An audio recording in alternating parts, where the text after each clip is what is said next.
Kain tayo mga katsaka. Ayan. Ulam para natin dito ay yan, dilis na tuyo. Saka ano, talong na prenito. Ayan. So ito ang sausawan natin. Ayan. Suka na may bawang. Manamis-namis. Kain tayo mga katsaka. Kaya yung kanin pala natin ito ay sinangag. Tama-tama sa tuyo. Saka sa pinarito na talong.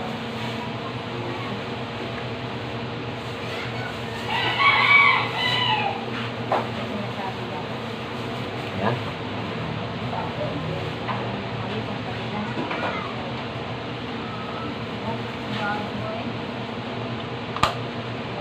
Ayan muna tayo ng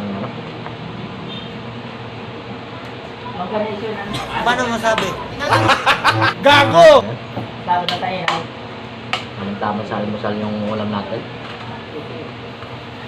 Sinangag, saka tuyo na dilis. Thank you for watching. Bye-bye.